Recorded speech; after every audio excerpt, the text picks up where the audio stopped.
ডকুমেন্টসকে সুন্দর এবং ক্লিয়ারভাবে স্ক্যান করা যায়। এটা হলো স্ক্যানের টেকনিক। তো আমরা নর্মালভাবে স্ক্যান করে দেখতেছি একটি ছবি। ফাইলে যাব, ফাইল থেকে ইম্পোর্টে যাব, ইম্পোর্ট থেকে ইপসন এল সিরিজ চলে যাব।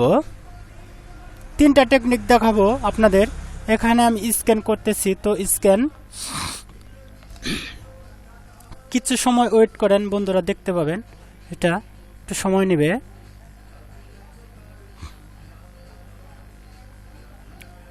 এই টেকনিকটি সবার জানা থাকলে অবশ্যই কোনো একটি ছবির কাজ করতে গেলে প্রবলেমে পড়তে হবে না, বা কোনো যে স্ক্যানে গোলা আসতেছে বা ক্লিয়ার হইতেছে না, এটা কাজ করতে অনেক প্রবলেম হয় ফটোশপে নিয়ে, বা একটু ছবিটা ভালো হয় না। তো আমরা যদি স্ক্যানটা ক্লিয়ার করতে পারি তাহলে অবশ্যই এটা অনেক সুন্দরভাবে আমরা কাজ করতে পারবো। তো এটা স্ক্যান করলাম, তো এটাকে আমরা ওপেন করব, সেভ। দেখতে পাচ্ছেন বন্ধুরা, এটা হলো নর্মাল স্ক্যান। এটাকে আমরা ক্লোজ করে দিই। এটা হলো আমাদের নর্মাল স্ক্যান। এটাকে আমরা জুম করে আপনাদের দেখাচ্ছি কিরকম হয়েছে স্ক্যানটা। দেখতে পাচ্ছেন বন্ধুরা কিরকম দাগ দাগ দাগ দাগ, ক্লিয়ার না তেমন একটা। দেখতে পাচ্ছেন এতটা ভালো দেখাচ্ছে না ছবিটা, দাগ আসতেছে, শেড আসতেছে। তো আমরা এটাকে আরেকটু উপায়ে দেখব।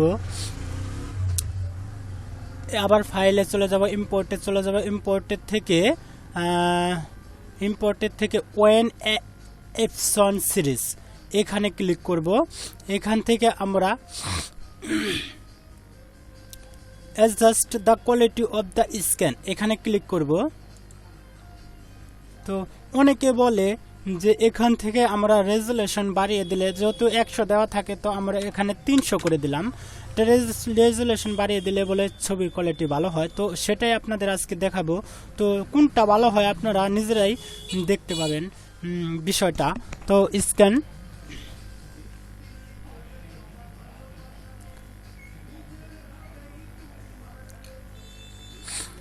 আর হ্যাঁ বন্ধুরা, ভিডিওটি যদি অবশ্যই আপনাদের উপকারে আসে এবং কাজে লাগে তো অবশ্যই আমার চ্যানেলটিতে একটি লাইক, একটি কমেন্টস এবং শেয়ার করে দিবেন এবং পরবর্তী ভালো ভালো ভিডিও পেতে আমার চ্যানেলটি সাবস্ক্রাইব করে রাখবেন।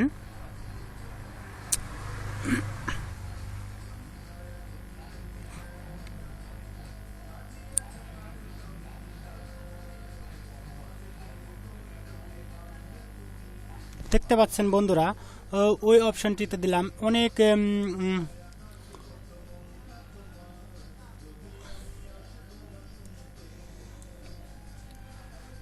ভালো ভালো ফটোশপের যারা কাজ করে তারা আমার এই টেকনিকটি দেখিয়েছিল যে এটাতে বলে ভালো স্ক্যান আসে। তো আমি সেটা আপনাদের দেখালাম। তো এটা তো মনে করেন যে এটাতেও ক্লিয়ার হয়নি, তো দাগ আসতেছেই। তো দেখতে পাচ্ছেন একটু কালো কালো শেড আসতেছে, ততটা পরিষ্কার আসতেছে না। তো এর হলো দ্বিতীয় স্টেপ। এখন আপনার বন্ধুরা তৃতীয় স্টেপটি আপনাদের দেখাবো। তো তৃতীয় স্টেপে দেখতে পারবেন একটি ম্যাজিক, অসাধারণ একটি ম্যাজিক। তো আমি ফাইলে চলে যাব, ফাইল থেকে এক্সপোর্টে চলে যাব, এক্সপোর্ট থেকে ইপসন এল 331/10 এখানে ক্লিক করব। এরপর আমরা এখানে দেখতে পাচ্ছেন নর্মাল রেজুলেশন 200 বা 300 এরকম দেওয়া থাকে। তো আমরা এখানে একটি সিম্পল কাজ, অনলি 600 রেজুলেশন দিয়ে দেব, দিয়ে স্ক্যান করে দেব। একটু সময় নেব এটাতে, তো কিছুক্ষণ ওয়েট করবেন।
বন্ধুরা দেখতে পাচ্ছেন অনেক একটু ভালোই সময় লাগে এটাতে, তো রেজুলেশন যেহেতু বেশি এটা অনেক সুন্দরভাবে ধীরে ধীরে ক্লিয়ার করে এটি স্ক্যান করে মেশিনে।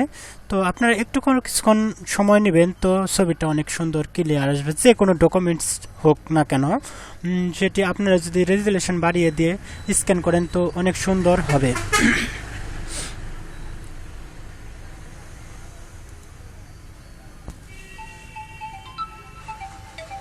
তো আমরা সেভ করে দিচ্ছি।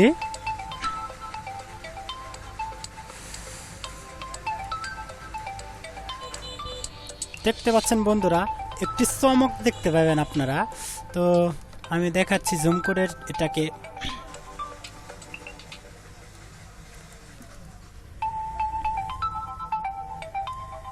অসাধারণ একটি ছবি এসেছে। তো যেরকম মনে করেন যে ক্যামেরা দিয়ে তুললে দেখায় এরকমই মানে কাজ করে ছবিটা হয়, সেই রকমই আপনার পিকচারে যেরকম আছে হুবহুব এরকমই চলে এসেছে এখানে।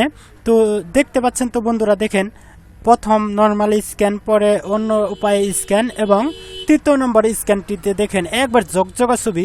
তো আপনারা যে কোনো ডকুমেন্টস এরকম জগজগা স্ক্যান করতে গেলে চাইলে তো আমি যে প্রক্রিয়াটিতে স্ক্যান করলাম ওইভাবে স্ক্যান করবেন, তো আপনাদের অবশ্যই কাজে লাগবে এবং আপনাদের কাজটি সহজে হয়ে যাবে। এই ছবিটি যদি আমি এখন শুধু কাটিং করে প্রিন্ট দিয়ে দিলে হুবহু বের হয়ে আসবে, আমার ব্যাকগ্রাউন্ডও চেঞ্জ করার প্রয়োজন পড়বে না, কিচ্ছুই না, হুবহু এবার সেম আমি ছবি কোয়ালিটি কাজ করতে পারবো। কিন্তু দেখেন আপনারা এক নম্বর ডকুমেন্টসটিতে দেখেন এটা কাজ করতে গেলে আপনাদের অনেক প্রবলেম হয়ে যাবে, দাঁড়িয়ে আসতেছে। তো এটা আপনাদের রিমুভ করতে গেলে মনে হয় যে অবস্থা খারাপই হয়ে যাবে। তো আপনারা এভাবে কাজ করবেন। আর অবশ্যই ভালো লাগলে ভিডিওটি অবশ্যই লাইক, কমেন্টস এবং শেয়ার করে দিবেন। আশা করি আপনাদের এই ভিডিওটি অবশ্যই কাজে লাগবে যারা ফটোশপের কাজ করেন। তো আজ এখানেই, আল্লাহ হাফেজ।